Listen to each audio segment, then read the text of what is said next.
Good evening. എൻ്റെ പേര് അഭിനവ്. നമ്മൾ ഇത്രയും ദിവസങ്ങൾ മെയിനായിട്ട് ഫിസിക്സിൻ്റെ ക്വസ്റ്റ്യൻ ആൻസറാണ് നോക്കിക്കൊണ്ട് വന്നിട്ടുള്ളത്. ഇന്ന് ബയോളജിയുടെ ക്വസ്റ്റ്യൻ ആൻസറാണ്. ടെക്സ്റ്റ് ബുക്കിൽ കൊടുത്തിട്ടുള്ള ക്വസ്റ്റ്യൻ ആൻസേഴ്സാണ് നോക്കാൻ വേണ്ടി പോകുന്നത്. അത് ചാപ്റ്റർ 3 ആണ്.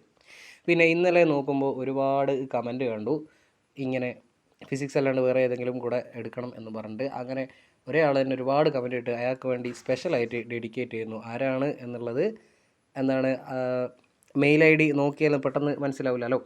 എന്തായാലും മൂപ്പര് പറഞ്ഞതിൻ്റെ അടിസ്ഥാനത്തിലാണ്. നിങ്ങളോട് പറഞ്ഞിട്ടുണ്ട് എന്തെങ്കിലും ഏതെങ്കിലും ചാപ്റ്റർ വേണമെങ്കിലൊക്കെ താഴെ കമൻറ്റ് ചെയ്താൽ മതി എന്ന് പറഞ്ഞിട്ടുണ്ടെങ്കിലും അങ്ങനെ കമൻറ്റ് ചെയ്തതിൻ്റെ അടിസ്ഥാനത്തിലാണ് ബയോളജിയുടെ 3-ാമത്തെ ചാപ്റ്റർ ചെയ്യാൻ വേണ്ടി ഉദ്ദേശിച്ചിട്ടുള്ളത്. ശരി, എന്തായാലും ക്വസ്റ്റ്യൻസ് കുറച്ച് സ്പീഡിലൊന്ന് നോക്കി പോവാം. വിലയിരുത്താമല്ല, ടെക്സ്റ്റിൻ്റെ അകത്ത് ഇങ്ങനെ ചിത്രമൊക്കെ കൊടുത്തിട്ട് കുറച്ച് ഭാഗമൊക്കെ വിട്ടിട്ടുണ്ടാവും, അല്ലെങ്കിൽ ടേബിൾ കൊടുത്തിട്ടുണ്ടാവും. അതുപോലെയുള്ള ക്വസ്റ്റ്യൻസാണ് നോക്കാൻ വേണ്ടി പോകുന്നത്. ശരി, 1-ാമത്തെ ക്വസ്റ്റ്യനായിട്ട് കിടക്കുന്നത് ഇതാണ്. ഒരു റെസ്പിറേഷനൊക്കെ ആയിട്ട് ബന്ധപ്പെട്ട് മലയാളം മീഡിയമാണ്, അതുകൂടെ പറയാൻ ആദ്യം തന്നെ വിട്ടുപോയി. മലയാളം മീഡിയത്തിനെ ഇംഗ്ലീഷ് മീഡിയത്തിനെ വേണമെങ്കിൽ സെപ്പറേറ്റ് ആയിട്ട് ചെയ്യാൻ നിങ്ങൾ പറഞ്ഞാൽ മതി. എന്തായാലും ഇപ്പോൾ നോക്കാൻ വേണ്ടി പോകുന്ന മലയാളം മൂന്നാമത്തെ ചാപ്റ്ററാണ് ബയോളജിയിലെ. ശരി, ഇവിടെ 4 ബോക്സ് കാലിയായി കിടക്കുന്നുണ്ട്. ഓരോ ഭാഗം ഏതാണെന്നുള്ള അടയാളപ്പെടുത്തുക, അതിൻ്റെ ഫംഗ്ഷൻ ധർമ്മം എന്താണുള്ളത് എന്നുള്ളതും കൂടെ നോക്കുക എന്നുള്ളതാണ് പരിപാടി. ശരി, 1-ാമത്തെ ഭാഗമായിട്ട് കൊടുത്തിട്ടുള്ളത് ഈ ഒരു ഭാഗം എന്ന് വെച്ചാൽ ഇവിടെ ഇത് ഏതാ? ഈ ഒരു ഭാഗത്തിനെ വിളിക്കുന്ന പേര് നാസ രന്ധ്രങ്ങൾ എന്നാണ്. മൂക്ക് എന്നൊന്നും ചുമ്മാ പറഞ്ഞു വെച്ചേക്കരുത്, ഇങ്ങനെ എഴുതണ്ടേ, നാസ രന്ധ്രങ്ങൾ എന്ന് വേണം പറയാൻ വേണ്ടിയിട്ട്, നാസാരന്ധ്രങ്ങൾ. ഇനി 2-ാമത്തെ തൊട്ട് താഴെയുള്ള ഭാഗം നോക്കുകയാണെങ്കിൽ, തൊട്ട് താഴെ അവിടെ അടയാളപ്പെടുത്തിയ ഭാഗം നോക്കുകയാണെങ്കിൽ അത് നാസൽ അറ എന്നാണ് അറിയപ്പെടുന്നത്.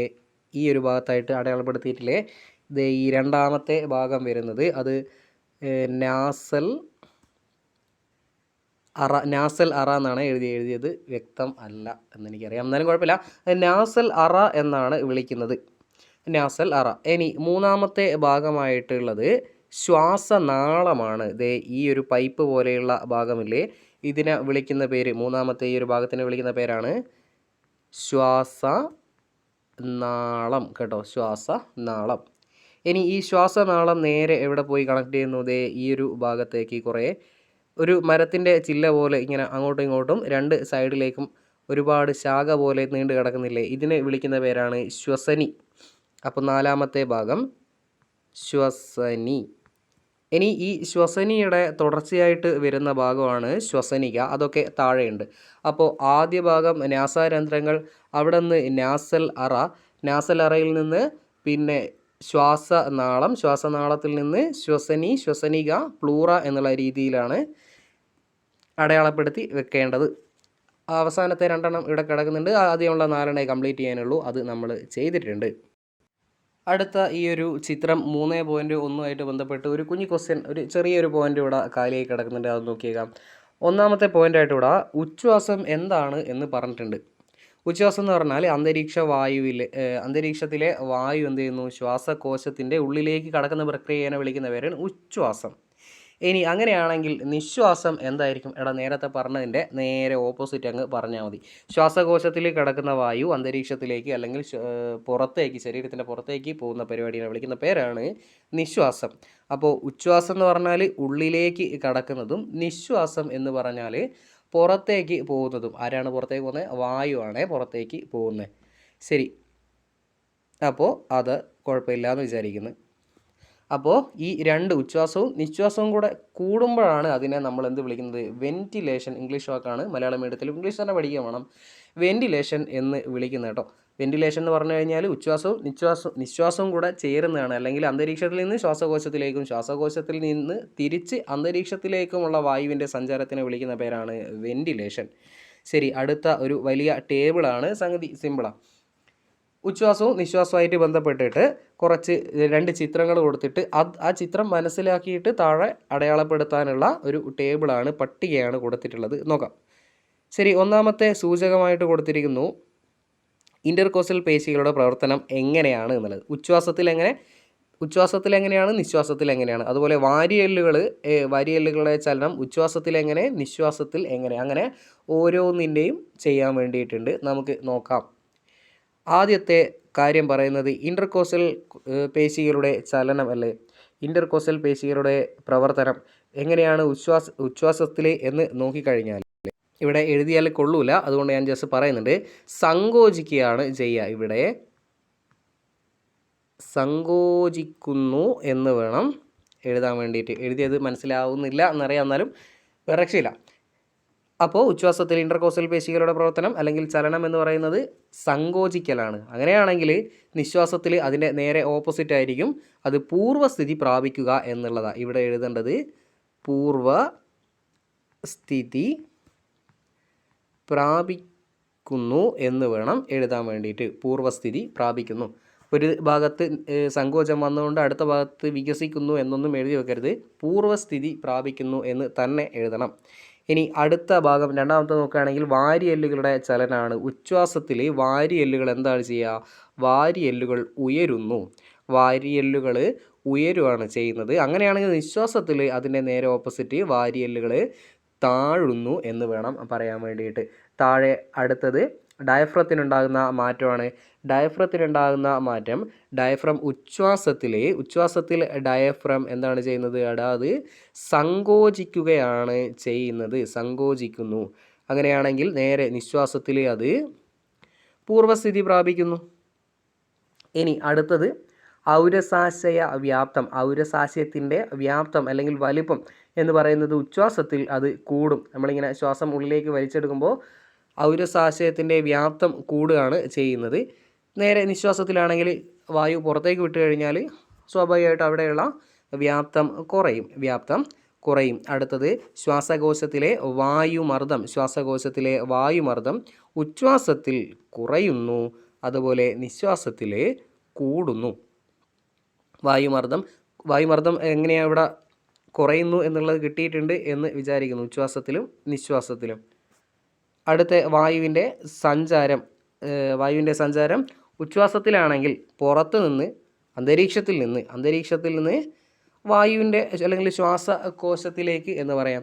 അന്തരീക്ഷത്തിൽ നിന്ന് ശ്വാസകോശത്തിലേക്ക്. നിശ്വാസത്തിലാണെങ്കിൽ ശ്വാസകോശത്തിൽ നിന്ന് അന്തരീക്ഷത്തിലേക്ക് അല്ലെങ്കിൽ ശ്വാസകോശത്തിൽ നിന്ന് പുറത്തേക്ക് എന്ന് പറയാം. പിന്നെ ഒരു കാര്യം കൂടെ പറയട്ടെ, പറയുന്നതിനിടയിൽ എന്തെങ്കിലും മിസ്റ്റേക്ക് വന്നിട്ടുണ്ടെങ്കിൽ അത് തിരുത്താൻ വേണ്ടിയിട്ട് താഴെ കമൻറ്റ് ബോക്സിൽ എഴുതിയിട്ട് പിൻ ചെയ്ത് വെക്കുന്നുണ്ടാവും. അപ്പോൾ കമൻ്റ് ഒന്ന് ചെക്ക് ചെയ്യുക.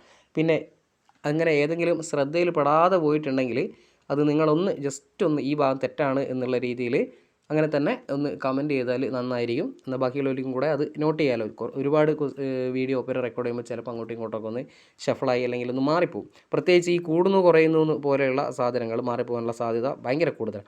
അതുകൊണ്ടാണ് പറഞ്ഞത്, എന്തെങ്കിലും തെറ്റ് വന്നിട്ടുണ്ട് എന്ന് നിങ്ങൾക്ക് തോന്നുകയാണെങ്കിൽ ഡൗട്ട് ചോദിക്കാവുന്നതാണ്. മിക്കവാറും എല്ലാ കമൻസിനും ഞാൻ മറുപടി കൊടുക്കാൻ വേണ്ടി നോക്കാറുണ്ട്. ശരി, അടുത്ത വീണ്ടും ഒരു പട്ടിക തന്നിട്ടുണ്ട്.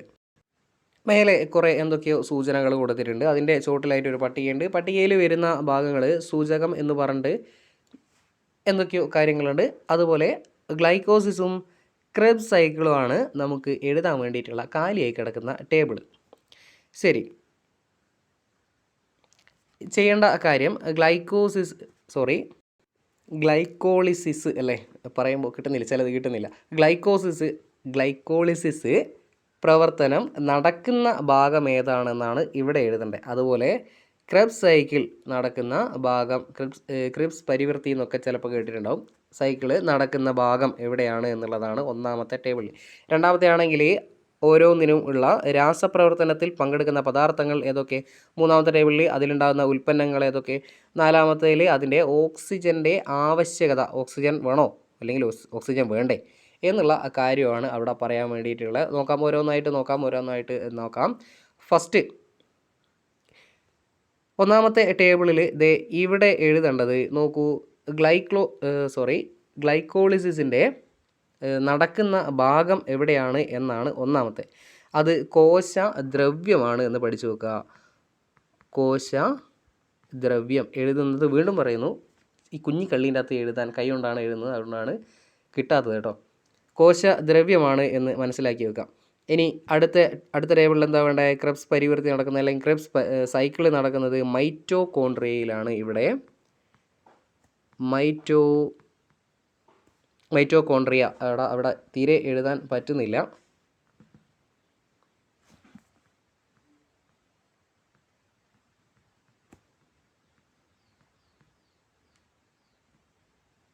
മൈറ്റോകോൺട്രിയ എഴുതിയിട്ടുണ്ട് എന്ന് വിചാരിക്കാം. തൽക്കാലം വേറെ രക്ഷയില്ല. മൈറ്റോകോൺട്രിയയിലാണ് നടക്കുന്നത്. രണ്ടാമത്തെ നോക്ക്, പ്രവർത്തനത്തിൽ പങ്കെടുക്കുന്നത് ആരൊക്കെയാണെന്നുള്ളത്. രാസപ്രവർത്തനത്തിൽ പങ്കെടുക്കുന്ന പദാർത്ഥങ്ങൾ ഒന്നാമത്തെ ഈ ഒരു ഭാഗത്ത് വരേണ്ടത് ഗ്ലൂക്കോസ്, അതുപോലെ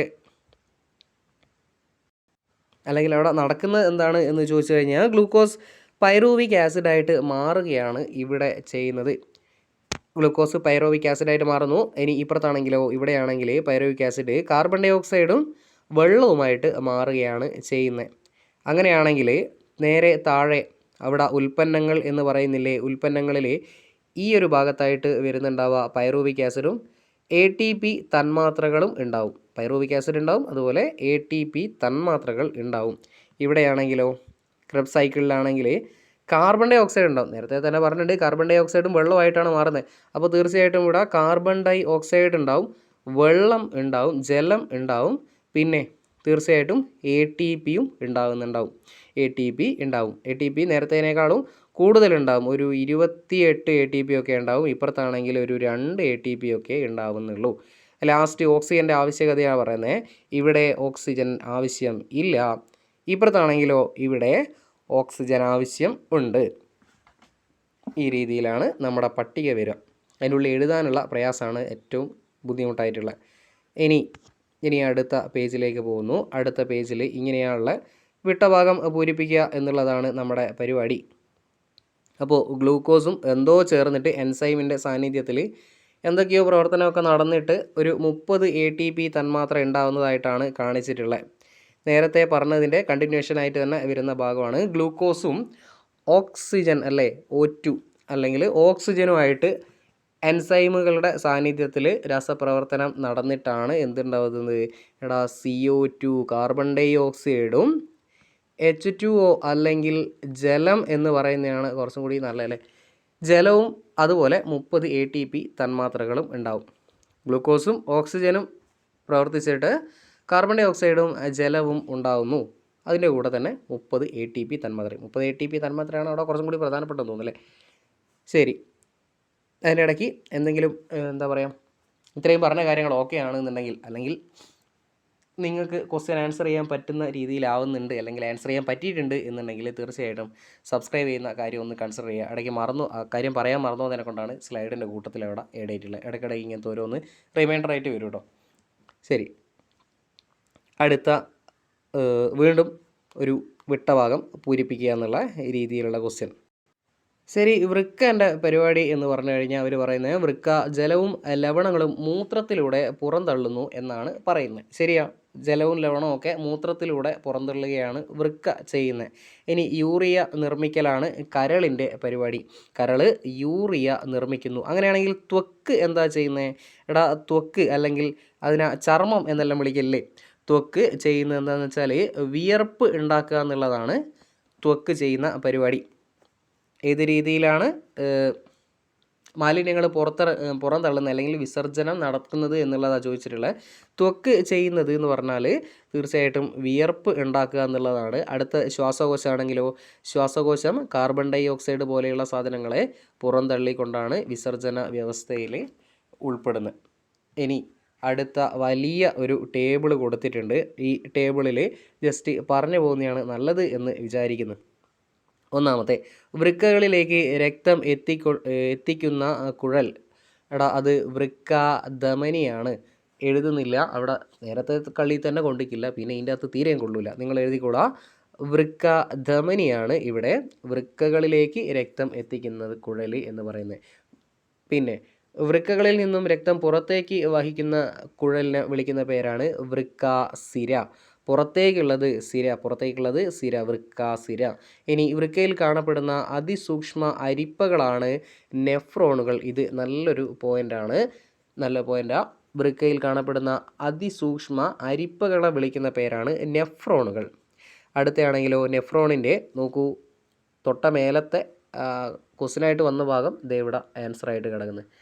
നെഫ്രോണിൻ്റെ ഒരറ്റത്തുള്ള ഇരട്ട ഭിത്തിയുള്ള കപ്പ് പോലെയുള്ള ഭാഗം, നെഫ്രോണിൻ്റെ ഒരറ്റത്തുള്ള ഇരട്ട ഭിത്തിയുള്ള കപ്പ് പോലെയുള്ള ഭാഗം അറിയപ്പെടുന്ന പേരാണ് ബൊമാൻസ് ക്യാപ്സ്യൂൾ എന്നത്. Bowman's capsule. ഇനി താഴെ ഇവിടെ കണ്ടോടോ, ബൊമാൻസ് ക്യാപ്സ്യൂൾ എന്ന് ഇവിടെ വന്നുണ്ടോ ആൻസർ. നേരത്തെ തൊട്ട മേലത്തേതിൻ്റെ ആൻസർ ഇവിടെ വന്ന് കിടക്കുന്ന ഇതാണ് ബൊമാൻസ് ക്യാപ്സ്യൂൾ. ഇനി ഈ ക്യാപ്സ്യൂളിലെ സൂക്ഷ്മ ലോമിക ജാലം അറിയപ്പെടുന്ന പേരാണ് ഇവിടെ അല്ലേ, അറിയപ്പെടുന്ന പേര് എന്ന് പറയുന്നത് ഗ്ലോമാറുലസ് എന്നാണ്. ഗ്ലോമാറുലസ് എന്നാണ്. അടുത്ത നോക്കൂ, അടുത്തത് എവിടെ? ലോമിക ജാലത്തിലേക്ക് രക്തം എത്തിക്കുന്ന കുഴൽ ഇവിടെ വരും. ലോമിക ജാലത്തിലേക്ക് രക്തം എത്തിക്കുന്ന കുഴൽ അറിയപ്പെടുന്ന പേര് അഫറൻറ്റ് വെസൽ എന്നാണ്. Afferent vessel. കുറേ പേരൊക്കെ ഇംഗ്ലീഷിൽ തന്നെയാണ് നമ്മൾ പഠിക്കേണ്ടതായിട്ടുള്ളത്, അതിന് വേറെ രക്ഷയൊന്നുമില്ല. അഫറൻറ്റ് വെസൽ എന്ന് അറിയപ്പെടും. അടുത്തതും വേറൊരു ടൈപ്പ് വെസൽ തന്നെയാണ്. എന്താണ് ചോദ്യം? ലോമിക ജാലത്തിൽ നിന്നും രക്തം പുറത്തേക്ക് വഹിക്കുന്ന കുഴൽ അറിയപ്പെടുന്ന പേരാണ് ഇഫറൻറ്റ് വെസൽ. നേരത്തെ അഫറൻറ്റ് വെസൽ ആണെങ്കിൽ ഇപ്പോൾ ഇഫറൻറ്റ് വെസൽ. അടുത്തത് ഒരു മിനിറ്റ് കേട്ടോ, ഹാങ്ങായി തുടങ്ങിയിട്ടുണ്ട്. ബൊമാൻസ് ക്യാപ്സ്യൂളിൻ്റെ ശേഖരണ നാളിയൊക്കെ ആയിട്ട് ബന്ധിപ്പിക്കുന്ന നീണ്ട കുഴൽ ഏതാണ് എന്നുള്ളതാണ്. നീണ്ട കുഴലിനെ വിളിക്കുന്ന പേര് എന്താണ് എന്നുള്ളതാണ്. അതാണ് വൃക്കാനളിക. വൃക്കാനളിക എന്നാണ് വിളിക്കുന്നത്. അടുത്ത നോക്കൂ, വൃക്കാനളികളിൽ നിന്ന് വന്നു ചേരുന്ന മൂത്രം ശേഖരിച്ച് പെൽവിസിലേക്ക് എത്തിക്കുന്ന ഭാഗം നോക്കൂ. നേരത്തെ ഇവിടെ ഫില്ല് ചെയ്യേണ്ട സാധനം ദേ ഇവിടെ കിടക്കുന്നുണ്ട്. ഏകദേശം ട്രിക്ക് മനസ്സിലായിട്ടുണ്ട് എന്ന് വിചാരിക്കുന്നു. അപ്പോൾ പെൽവിസിലേക്ക് എത്തിക്കുന്ന ഭാഗം ഏതാണെന്ന് വെച്ചാൽ അത് ശേഖരണ നാളിയാണ്. ശേഖരണ നാളി. അടുത്തത് മൂത്രവാഹിയുടെ ആരംഭ ഭാഗം. മൂത്രവാഹിയുടെ ആരംഭ ഭാഗം എന്ന് പറയുന്നത് അത് പെൽവിസ് ആണ്. പെൽവിസ് ഇവിടെ. ലാസ്റ്റ് മൂത്രസഞ്ചിയിലേക്ക് എത്തിക്കുന്ന ഭാഗം അറിയപ്പെടുന്നതാണ് മൂത്രവാഹി. മൂത്രസഞ്ചിയിലേക്ക് എത്തിക്കുന്ന ഭാഗം അറിയപ്പെടുന്ന പേരാണ് മൂത്രവാഹി എന്ന് പറയുന്നത്. കുറേയൊക്കെ തൊട്ട താഴെ, ഇപ്പോൾ ഇവിടെ എന്താണോ എഴുതേണ്ടത് അത് ഇവിടെ തൊട്ട താഴെ കാണുന്നുണ്ട്. ഇതേ ഇവിടെ എഴുതേണ്ടത് വൃക്കയിൽ കാണപ്പെടുന്ന അതിസൂക്ഷ്മ അരിപ്പകൾ ഏതാണെന്ന് ഇവിടെ ചോദിച്ച് അതിൻ്റെ ആൻസർ ഇതേ നെഫ്രോൺ എന്നും പറഞ്ഞ് താഴെ കൊടുത്തിട്ടുണ്ട്. ഇതേ ഇവിടെ ഒരു ആൻസർ ഉണ്ട്. അതുപോലെ കുറേ എണ്ണം ആ രീതിയിൽ കിടക്കുന്നുണ്ട്. ശരി, ഇതിൽ എഴുതാനുള്ള പ്രയാസം കൊണ്ടാണ് എഴുതാണ്ട് പറഞ്ഞു പോയിട്ടുള്ളത്. കുഴപ്പമില്ല എന്ന് വിചാരിക്കുന്നു. ഇനി വീണ്ടും ഒരു ഫ്ലോ ചാർട്ടാണ് വന്നിട്ടുള്ളത്. ഫ്ലോ ചാർട്ട് നോക്കാം. മഹാധമനിയിൽ നിന്ന് തുടങ്ങിയിട്ട് പുറത്തേക്ക് എത്തുന്നവരെയുള്ള മുഴുവൻ സംഗതിയും എഴുതാൻ വേണ്ടിയിട്ടുണ്ട്. നോക്കാം. ഇതുകൂടെ പറഞ്ഞിട്ട് വീഡിയോ ഇവിടെ വെച്ച് നിർത്തിയിട്ട് ബാക്കി അടുത്ത സെക്കൻഡ് പാർട്ടായിട്ട് ചെയ്യുന്നതായിരിക്കും നല്ലതെന്നാണ് വിചാരിക്കുന്നത്. ഇതെന്തായാലും ചെയ്യാം. ഫസ്റ്റ് മഹാധമനിയിൽ നിന്ന് തുടങ്ങിയിട്ട് മഹാധമനിയിൽ നിന്ന് നേരെ അടുത്തതായിട്ട് പോകുന്നത് ബൊമാൻസ് ക്യാപ്സ്യൂളിലേക്കായിരിക്കും. ഇവിടെ ബൊമാൻസ് ക്യാപ്സ്യൂൾ. ഇനി അവിടെ നിന്നോ ബൊമാൻസ് ക്യാപ്സ്യൂളിൽ നിന്ന് ഗ്ലോമറുലസിലേക്കാണ് അടുത്ത പോക്ക് എന്ന് പറയുന്നത്. അവിടെ നിന്ന് ഗ്ലോമറുലസിൽ നിന്ന് ചില സാധനങ്ങൾ നാവിന് കിട്ടാത്ത ഒരു പ്രശ്നമുണ്ട് കേട്ടോ. കുറേയായി ഇതൊക്കെ പറഞ്ഞിട്ട്, അതുകൊണ്ടാണ്. നെക്സ്റ്റ് ആണെങ്കിൽ ഗ്ലോമാലുലാർ ഫിൽട്രേറ്റിലാണ് നെക്സ്റ്റ് അടുത്തയായിട്ട് പോകുന്നത്. അവിടെ നിന്ന് പിന്നീട് വൃക്കാനളികയിൽ നിന്ന് ശേഖരണ നാളി. അവസാനത്തെ ഈ ഒരു ഭാഗം എന്ന് പറയുന്നത് ശേഖരണ നാളിയിലെത്തുന്നു. ശേഖരണ നാളിയിൽ നിന്ന് മൂത്രമായിട്ട് പിന്നെ അത് എന്താകുന്നു, പെൽവിസിലേക്കാണ് ചെല്ലുന്നത്. ഈ ഒരു ഭാഗത്ത് പെൽവിസിൽ നിന്ന് മൂത്രവാഹിയിൽ നിന്ന് നേരെ മൂത്രാശയത്തിലെത്തും. ഇവിടെ മൂത്രാശയത്തിലെത്തിയിട്ട് പിന്നെ അത് മൂത്രമായിട്ട് പുറത്തേക്ക് പോവുകയാണ് ചെയ്യുന്നത്. അപ്പോൾ ഓരോന്നായിട്ട് ഒന്ന് വായിച്ച് ഒന്നുകൂടെ ഒന്ന് പറഞ്ഞേക്കാം. മഹാധമനിയിൽ നിന്ന് ബൊമാലുറാൻസ് ക്യാപ്സ്യൂളിലേക്ക്, അവിടെ നിന്ന് ഗ്ലാമറസിലേക്ക്, അവിടെ നിന്ന് ഗ്ലോമാറുലാർ ഫിൽട്രേറ്റിലേക്ക്, അവിടെ നിന്ന് വൃക്കാനളിക, പിന്നെ ശേഖരണ നാളിയിൽ നിന്നും മൂത്രം, പിന്നീട് പെൽവിസ്, പിന്നീട് മൂത്രവാഹി, ലാസ്റ്റ് മൂത്രാശയത്തിൽ നിന്ന് പുറത്തേക്ക് എന്നുള്ള രീതിയിലായിരിക്കും നമ്മുടെ ഫ്ലോ ചാർട്ട് വരുന്നുണ്ടാവുക. ഇനി ഇതിൻ്റെ ബാക്കിയും കൂടെ കുറച്ച് ചോദ്യങ്ങൾ കൂടെയുള്ളൂ. അതുകൂടെ വരുമ്പോഴത്തേക്ക് ഇത് കുറച്ച് ഭയങ്കര ലെങ്തി ആയി പോകും. ഒരുപാട് ലെങ്തി ആയാൽ കാണാനും നിൽക്കില്ലല്ലേ. അതുകൊണ്ട് തൽക്കാലം ഇത് ഇവിടെ വെച്ച് നിർത്തിയിട്ട് ഇനി ഇതിൻ്റെ ഒരു സെക്കൻഡ് പാർട്ടായിട്ട് ഉറപ്പായിട്ടും നാളെ തന്നെ അപ്ലോഡ് ചെയ്ത് വെച്ചേക്കാം.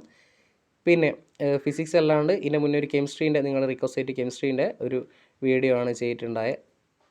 ബയോളജി എങ്ങനെയുണ്ട് എന്നുള്ള അവസ്ഥ നിങ്ങളൊന്ന് പറഞ്ഞാൽ നല്ലതായിരിക്കും.